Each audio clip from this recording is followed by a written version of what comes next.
প্রধানমন্ত্রী তারেক রহমানের সাম্প্রতিক চীন সফরকে ঘিরে দক্ষিণ এশিয়ার কূটনৈতিক অঙ্গনে নতুন করে আলোচনা শুরু হয়েছে।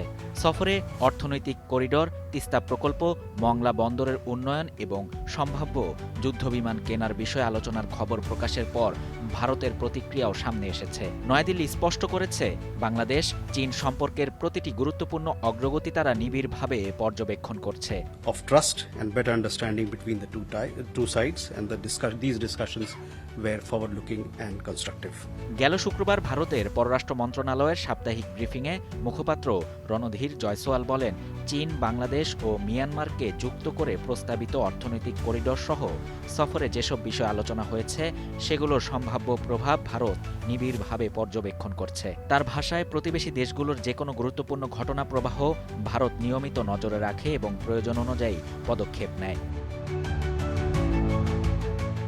ব্রিফিংয়ে সাংবাদিকরা বাংলাদেশের সম্ভাব্য যুদ্ধবিমান কেনার আগ্রহ নিয়েও প্রশ্ন তোলেন। জবাবে রণধীর বলেন, এ ধরনের প্রতিরক্ষা সংক্রান্ত সব আলোচনা ভারত পর্যবেক্ষণ করে, তবে এটি ভারতের নিরাপত্তার জন্য ঝুঁকি তৈরি করবে কিনা সে বিষয়ে তিনি কোনো মন্তব্য করেননি। এদিকে প্রধানমন্ত্রী তারেক রহমানের চীন সফরে তিস্তা প্রকল্প ও মংলা বন্দরের উন্নয়ন নিয়েও আলোচনা হয়।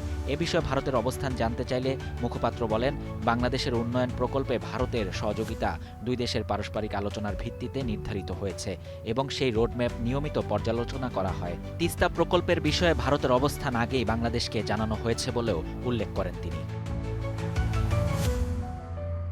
সম্প্রতি 3 দিনের রাষ্ট্রীয় সফরে চীন যান প্রধানমন্ত্রী তারেক রহমান।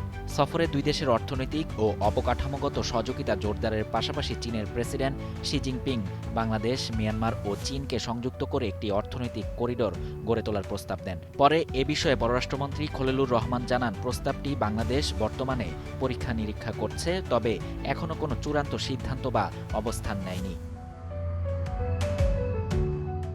বাংলাদেশ চীন সম্পর্কের এই নতুন গতি এবং সম্ভাব্য আঞ্চলিক সংযোগ প্রকল্প দক্ষিণ এশিয়ার ভূরাজনীতিতে নতুন সমীকরণ তৈরি করতে পারে বলে বিশ্লেষকদের ধারণা। আর সেই কারণেই ঢাকার প্রতিটি কূটনৈতিক পদক্ষেপ এখন নিবিড়ভাবে পর্যবেক্ষণ করছে নয়াদিল্লি। শাহরিয়ার শাফাত, বাংলা নিউজ 24।